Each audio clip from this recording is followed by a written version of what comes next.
Six Nations 2026 Team of the Week.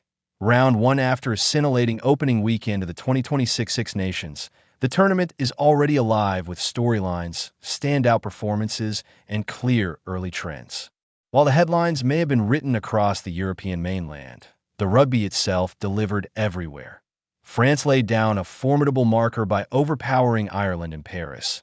Italy produced one of their most complete performances of the professional era to dismantle Scotland in a rain-soaked Rome. And England emphatically dispatched Wales at the Allianz Stadium to continue their upward trajectory under Steve Borthwick. That IT was a round defined by authority at halfback, midfield dominance, and forward packs setting the tone in brutal fashion. With legends of the game such as Martin Johnson and Jason Robinson already weighing in on what this opening weekend might mean for the shape of the championship, the benchmark has been set early.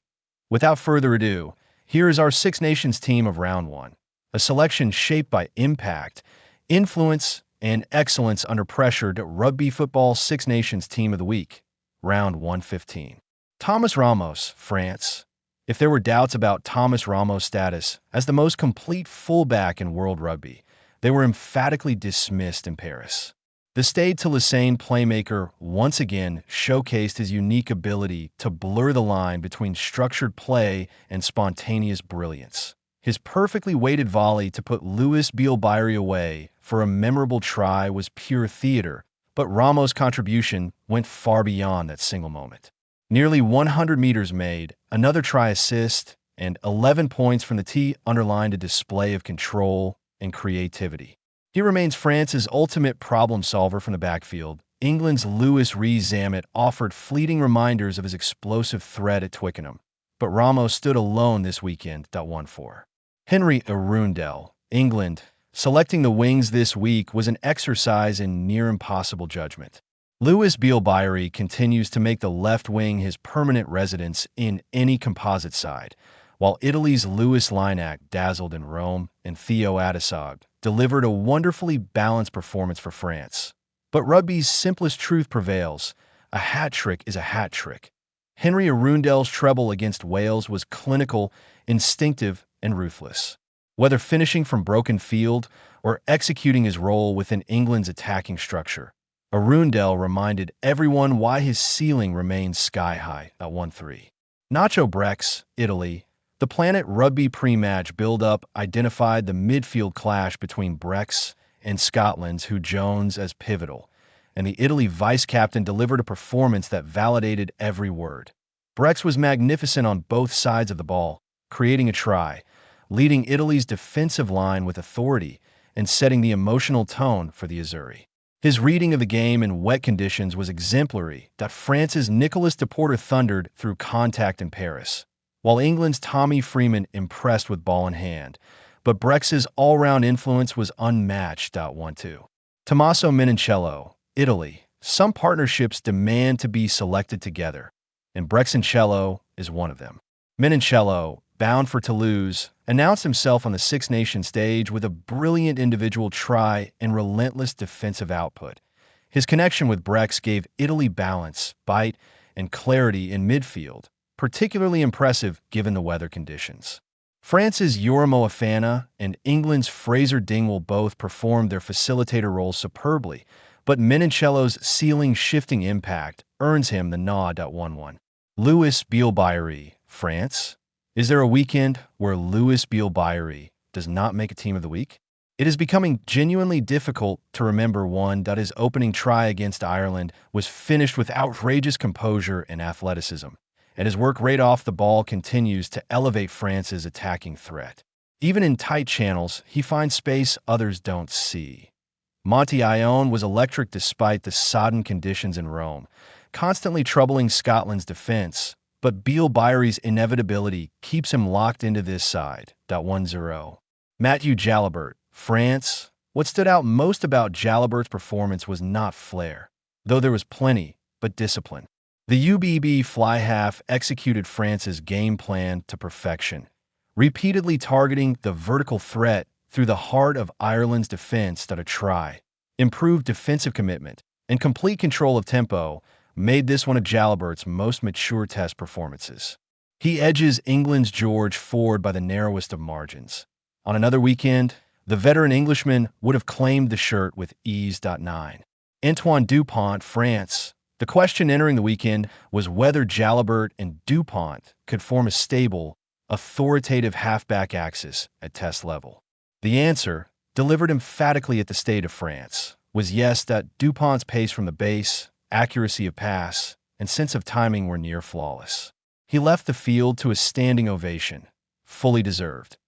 Alex Mitchell was the tempo setter for England with sharp service and intelligent decision-making, while Italy's Alessandro Fusco deserves huge credit for his role in the line-act try, but Dupont remains the gold standard to fire the forwards 8. Ben Earl, England. Ben Earl once again responded to doubters with statistics that bordered on the absurd. He topped the charts for carries, clean breaks, and turnovers, made 78 meters and scored a try, all while redefining what an international number 8 can look like.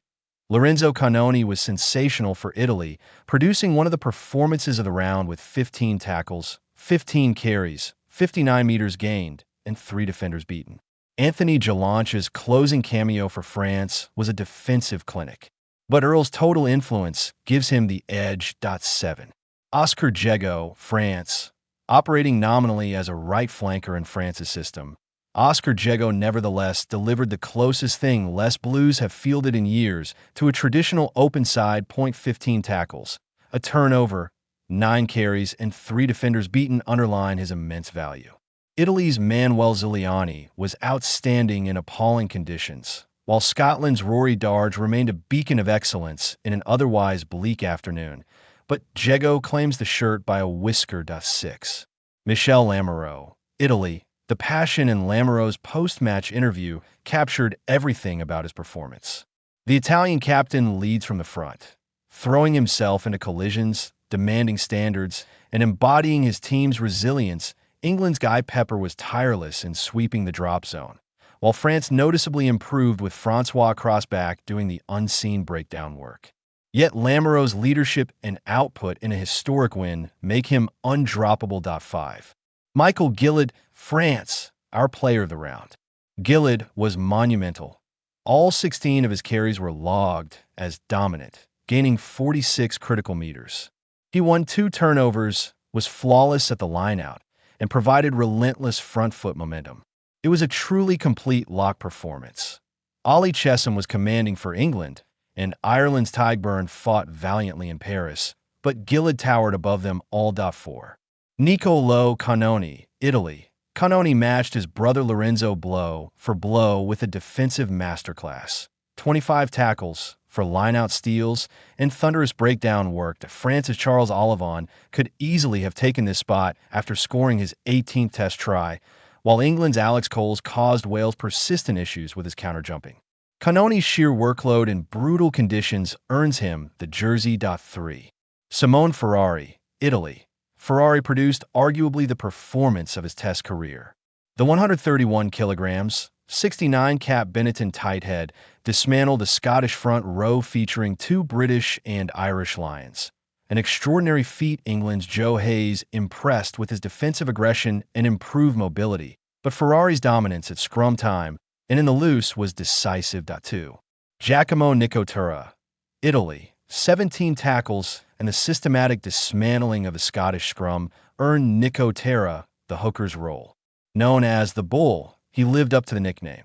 Jamie George delivered another masterclass in leadership and game management for England, prompting one fan to shout, "You're the best ref this season," from the East Stand, but Nicotera's physical edge tips the balance. 1.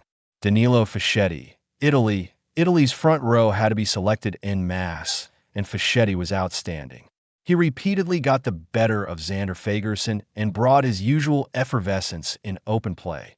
Bevan Rodd made a powerful 40-minute impact from the bench for England, but Fischetti's dominance in Rome was foundational to Italy's famous win. The checkered flag final word round, one of the 2026 Six Nations, delivered everything rugby fans crave: tactical clarity, individual brilliance, and statement performances.